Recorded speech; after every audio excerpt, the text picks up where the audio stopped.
Welcome to Shelter and Grace. It's Tuesday, April 14th, 2020. Today's theme is the practice of getting lost. Here we shelter in place every morning using spirit and words and poems, ancient wisdom, some singing bells, some wind chimes, a moyo drum, a little silence, a little science to support us in all of this pandemic of whatever. It's brought to you by San Francisco Unity and myself, Reverend Eleesabeth Hager. This is my 26th day of doing these meditations, live and daily. I now have YouTube and SoundCloud up, which hopefully will support people any time of the day or night, should they need it. And I will be doing this through the shelter in place. You can find the links on the website emhager.com, emhager.com. The practice of getting lost. The readings are from Altar in the World, A Geography of Faith by Barbara Brown Taylor. She is a beautiful writer if you haven't discovered her. She's got humor and wisdom and creativity, all of the qualities we need in this pandemic. First, I'm going to talk a little bit about why and the how of sound meditations for a few minutes. And then I'll do the readings, and then we'll start. So, why we meditate is for very similar reasons. The many different kinds of meditation are all for very similar reasons.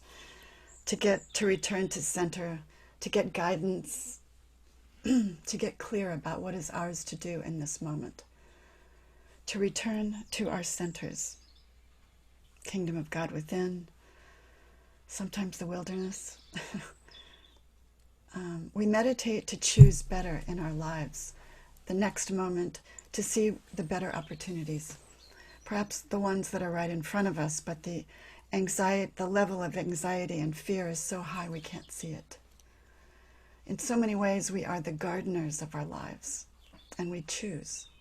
Meditation and prayer helps us choose, helps us get more choices and change. So how better to choose in the moment? Part of it is deep and embodied, and that's one of the reasons that we use sound. The wisdom of others is good, but to drop down into your heart center, into that kingdom, into that quieter place, can really help you hear your own voice, what our AA friends called the higher power within. And sound can take us much deeper because our bodies hold so much. On most days, sound can sort of slide underneath the stories.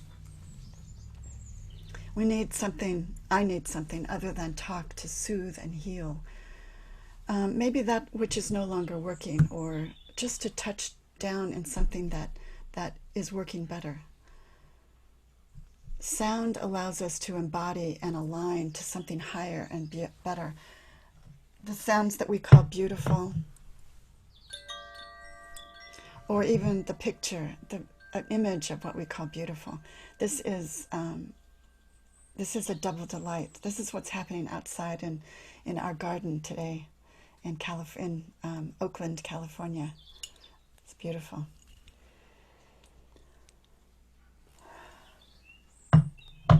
So beauty helps us, is a way to align to something higher.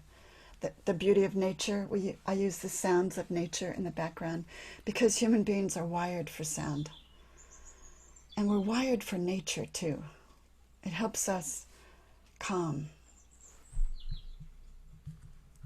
So in a sound meditation, we can use it to sort of journey in deeper, not just the sounds, but the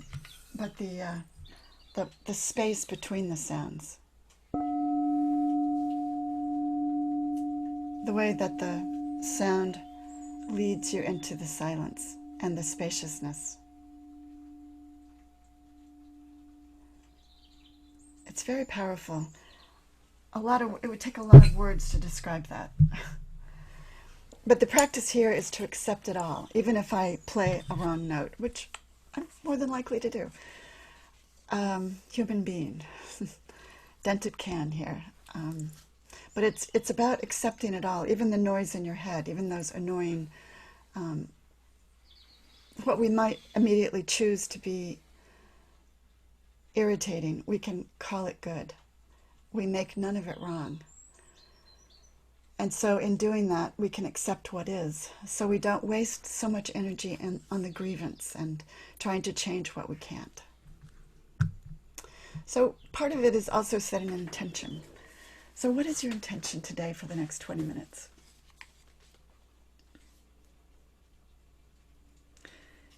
It is most powerful when it is positive and present tense.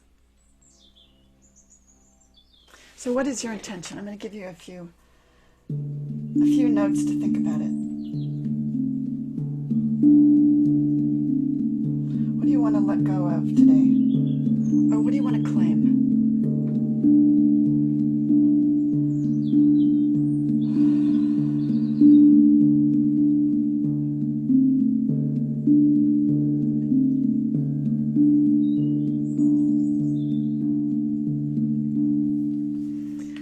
The theme today is getting lost in the wilderness, so I'm going to claim clarity. I'm going to claim clarity. Allow whatever your intention is today, or maybe you don't have an intention, and that's okay too. But for the next 20 minutes, just allow the sound or the intention to weave into your thoughts and weave into your practice. So this is what Barbara Brown Taylor says about the practice of getting lost. The Bible is a great help to me in this practice of getting lost, since it reminds me that God does some of God's best work when people are truly and seriously lost. Take Abraham and Sarah, for instance, the first parents of the Hebrew people. The Bible gives no reasons for God's choice, except their willingness to get lost. They were not young, they were not spiritual giants. All they really had going for them was their willingness to set off on a divinely inspired trip without a map, equipped with nothing but God's promise to be with them. Most Sunday school teachers stop there, but if you follow them all the way to Egypt and back, you get all kinds of messy details that mark genuine wilderness time. None of this could have happened if they just thanked God for the interesting travel suggestions and said no. They thought they might just stay home in Ur where they belonged. But by saying yes instead, they consented to get lost. They selected a family of genes that would become dominant in the years to come. As it turned out, they needed 40 years in the wilderness to learn the holy art of being lost. They faced not just snakes, but also hunger, thirst, terrible homesickness. Did I mention the wrath of God? It wasn't just that. They also, when they complained bitterly that they would trade their sacred lostness in a red-hot minute for a cow path straight back to Egypt and bondage, they didn't get it, thank God. Instead, they got food dropped straight from heaven in the wilderness. They got snake bites. They got fresh water that sprang from rocks. They got whacked when they decided a golden calf was a safer bet than get them back on track than a God who sometimes seemed intent on destroying them. But God did not destroy them. Instead, God strengthened them, that wilderness gene in them that made them strong and resourceful, even as it reminded them how perishable they were. By the time they arrived in the land of milk and honey, they knew how to say thank you and mean it. These are big stories, but all we need is a flat tire on a lonely road at night to thrust us into the wilderness, or maybe a pandemic. Let's take that let's take that resourcefulness and willingness into our meditation today.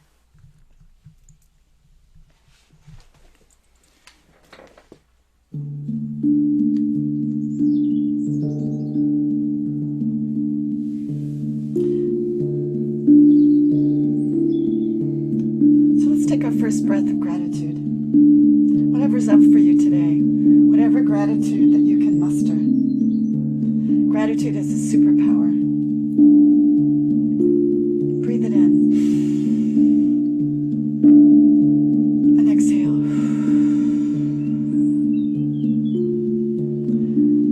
Take another breath.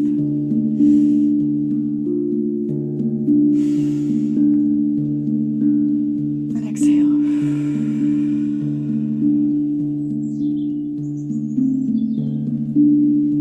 Take another breath of gratitude, and this time send it toward whatever is in your body that is tense and full of dis-ease. Let it light up those places in you that are tense or sad, and exhale. Continue using your breath, pointing it. Use the sounds, point them to wherever you need them.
say yes, finally, to sitting in the wilderness of forgetting who we are for a moment, so we can remember better by the time we arrive in the land of milk and honey. By being willing, by consenting to get lost, we are selecting for our gene of resourcefulness and strength, even as we are reminded how perishable we are. We have everything we need for this divinely inspired journey without a map today, by God's promise to be with us.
we say yes, finally, to sitting in the wilderness of forgetting who we are for a moment, so we can remember better by the time we arrive in the land of milk and honey.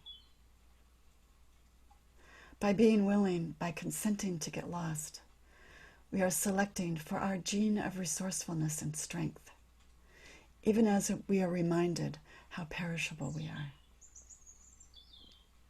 We have everything that we need for this divinely inspired journey without a map today, by God's promise to be with us.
We remember this place of light,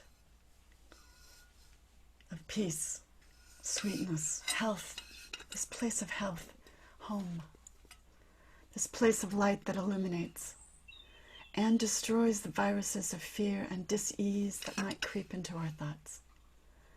We reset in this place so that we can be a light to others. We are the gardeners of our lives. We remember this place, and so it is.